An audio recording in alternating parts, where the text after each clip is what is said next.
ataca muito as outras igrejas. E olha o que alguém falou aqui na internet.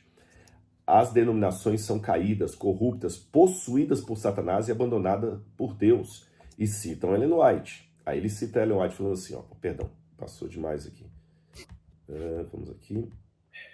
Vi o estado de todas as diferentes igrejas desde que o segundo anjo proclamou sua queda em 1844. Elas se tornaram mais e mais corruptas. Satanás tomou plena posse de todas as igrejas como corpo. As igrejas foram deixadas como foram os judeus. Elas foram se enchendo de toda a ave imunda e detestável. Ora, quando a senhora White fala que as igrejas foram enchendo de toda a ave imunda e detestável, do que ela está falando? Vamos ver o contexto. O contexto dessa citação está aqui no livro Primeiros Escritos, página 273. E quando você lê todo o parágrafo aqui, melhor, todo o capítulo, sabe o que Ellen White está muito revoltada contra as igrejas protestantes dos Estados Unidos? Escravatura. Em nenhuma parte aqui do texto ela está falando sobre a guarda do sábado ou sobre o adventismo ser a igreja que não tem defeitos. Ela fala dos pecados de Babilônia e ela fala aqui muito claramente sobre o problema da escravatura. Eu vou ler alguns textos para vocês aqui, para não ler o parágrafo, o capítulo todo. Ela fala assim, olha, foi-me mostrado o orgulho das igrejas nominais. Deus não está em seus pensamentos. Sua mente carnal demora-se neles mesmos, decoram seus próprios corpos mortais e olham para si mesmos com satisfação e prazer. Professos seguidores desse amado Salvador, cuja compaixão sempre foi tocada à vista dos ais humanos, empenham-se de coração nesse enorme e sério pecado. Sabe qual que é o pecado que ela está denunciando? Tráfico de escravos e comércio legal de escravos. No capítulo todo, a senhora White fala, a senhora White fala sobre a grande angústia que ela tinha de ver igrejas, pastores, pregadores, irmãos que tinham escravos. Ok, vamos lá. É o seguinte, cara, eu fico indignado com algumas coisas, porque veja bem, quando o Rodrigo Silva fez esse vídeo, sabe o que ele estava pensando? Ele estava pensando assim, ó, eu estou falando com qual que é, eu creio, né, que foi a estratégia dele, pelo que tudo indica. Ele crê o seguinte, que as pessoas que estão ouvindo ele, em primeiro lugar, 99% das pessoas que estão ouvindo ele não vão atrás dos livros que ele citou aí, não vão atrás dessas citações, não vão atrás dos capítulos para ler o capítulo todo, tá?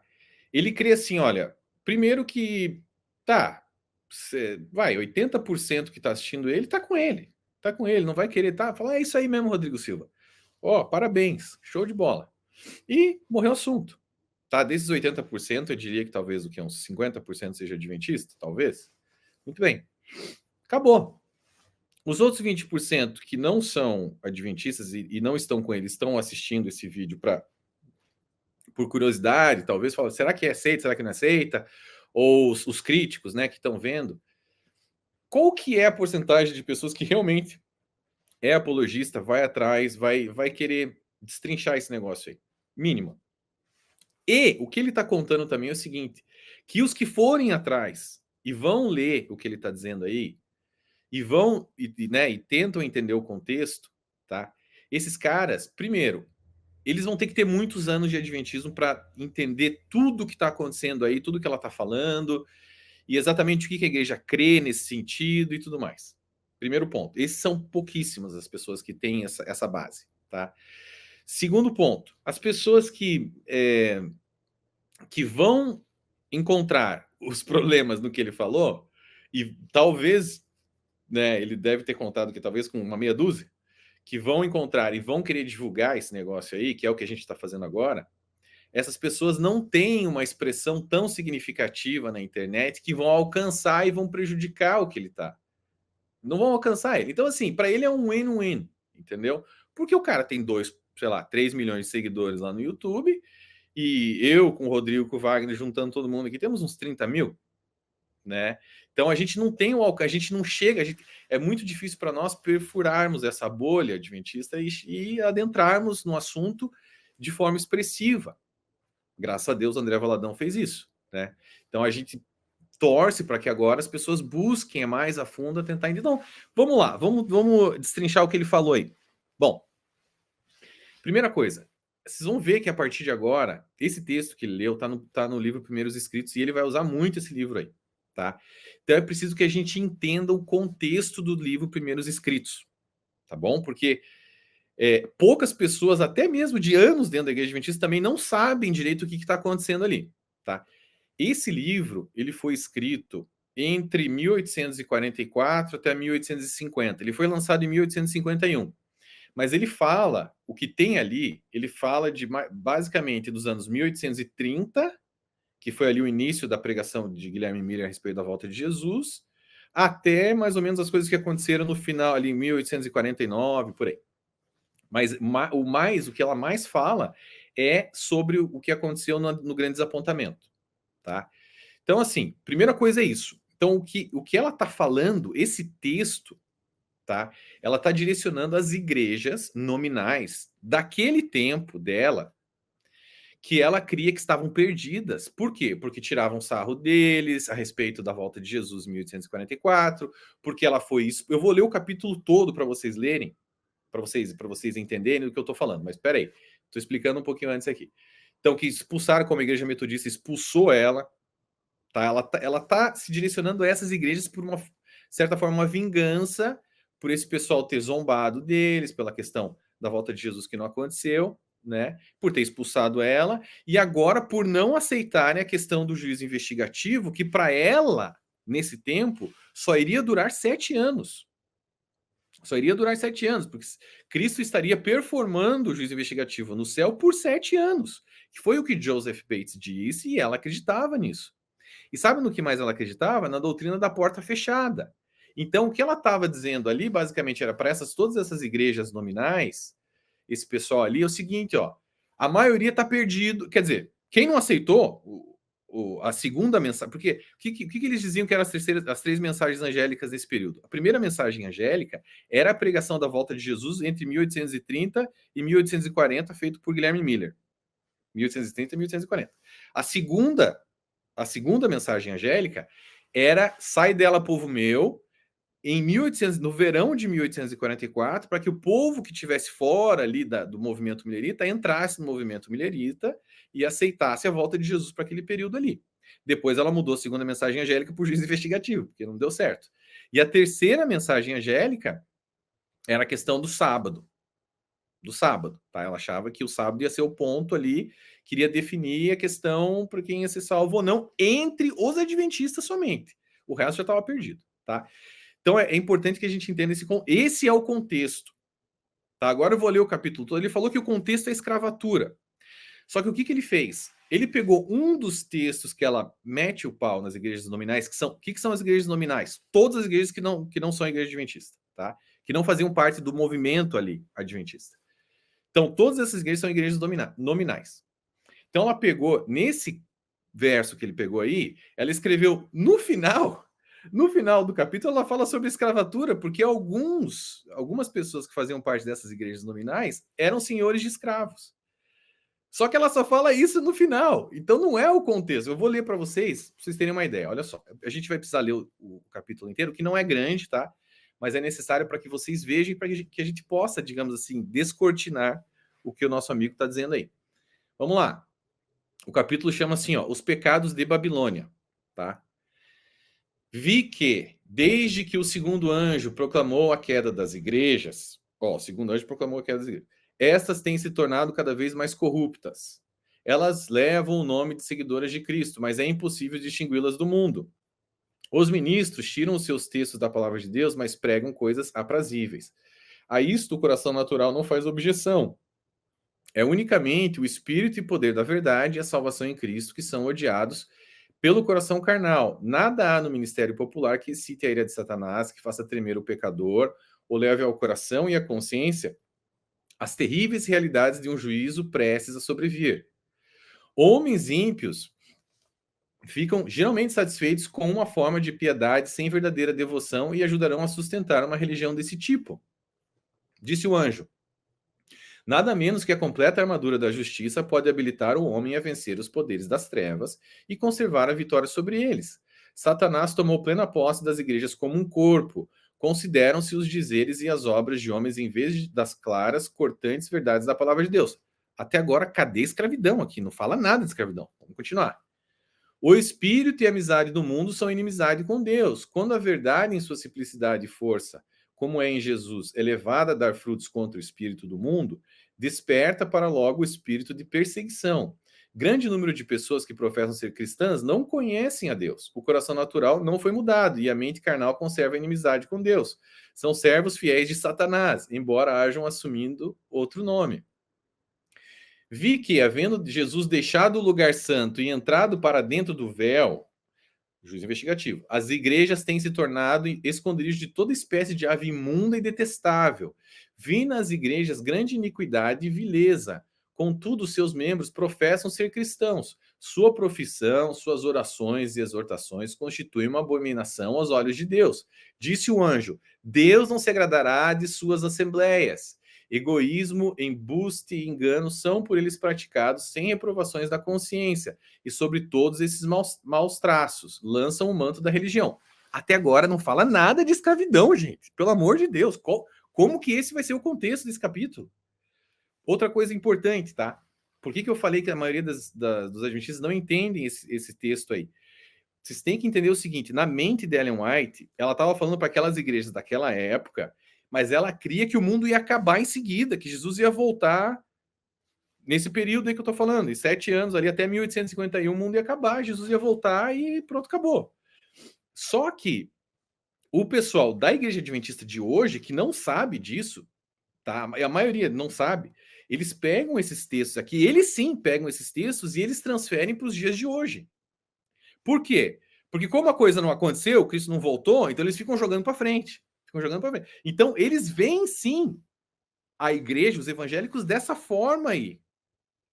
Porque eles também não entendem o contexto. Tá? Mas vamos continuar aqui. Foi-me mostrado o orgulho das igrejas nominais. Deus não está em seus pensamentos. Sua mente carnal demora-se neles mesmos, decoram seus pobres corpos mortais e olham então para si mesmos com satisfação e prazer. Até agora, nada de escravidão. Jesus e os anjos olham para eles com ira. Disse o anjo: seus pecados e orgulho alcançaram o céu. Sua porção está preparada. Justiça e juízo têm dormido por muito tempo, mas despertarão logo. Minha é a vingança, e eu darei a retribuição, diz o Senhor. Olha lá, as terríveis ameaças do terceiro anjo deverão tornar-se realidade, e todos os ímpios beberão da ira de Deus. Veja bem, aqui, o que é essas terríveis ameaças do terceiro anjo? Para eles era a questão do sábado, que iria se findar em 1851.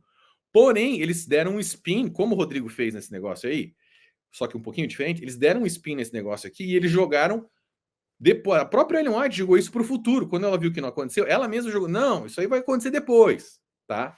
E é o que a igreja faz até hoje. A mensagem do terceiro anjo é questão do sábado. Então, isso sim se encaixa, sim, senhor, nas igrejas evangélicas de hoje que não guardarem o sábado. Sim, isso aí é um recado de Deus para essas igrejas. Então ele está mentindo mais uma vez. Vamos lá, vamos continuar. Uma inumerável hoste de anjos maus estão se espalhando sobre toda a terra, enchendo as igrejas. Esses agentes de Satanás olham para as corporações religiosas com exultação, pois o manto da religião cobre o maior crime e iniquidade. Todos, até que nada de escravidão, gente. E não é um capítulo longo, tá? Ele já vai acabar. Todo o céu contempla com indignação os seres humanos, feitura de Deus, reduzidos pelos seus semelhantes a mais baixas profundezas da degradação e postos no nível da criação animal. Agora ela vai falar da escravidão, olha lá. Profetas seguidores desse amado Salvador, cuja compaixão sempre foi tocada à vista dos ais humanos, empenham-se de coração nesse enorme e sério pecado e comerciam com escravos e almas de homens. Agora ela falou da escravidão. Antes não falou nada. A agonia humana é levada de lugar a lugar e comprada e vendida. Anjos registram tudo isso, está escrito no livro. As lágrimas de piedosos escravos, tanto homens como mulheres, de pais, mães, crianças, de irmãos e irmãs, acumulam-se no céu. Agora sim ela está falando sobre isso, no final do capítulo.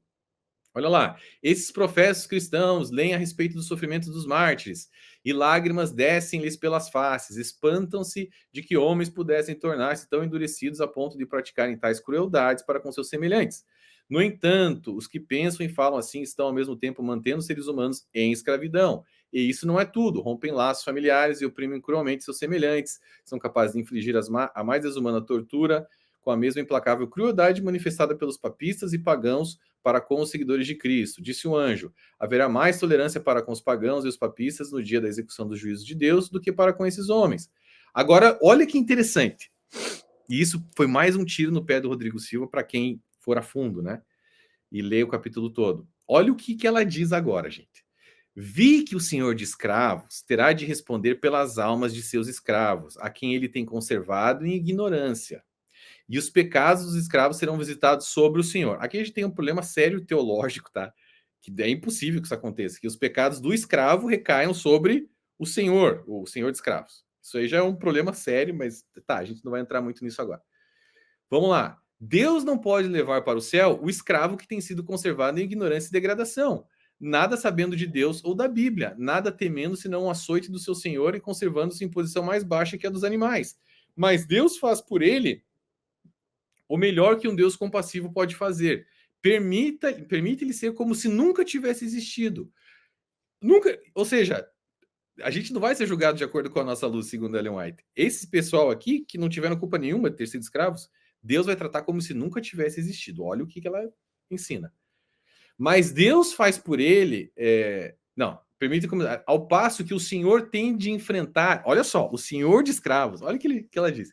Ao passo que o Senhor tem de enfrentar as 7 últimas pragas e então passar pela segunda ressurreição e sofrer a segunda e mais terrível morte. Estará então satisfeita a justiça de Deus. Ok. O que ela está dizendo aqui?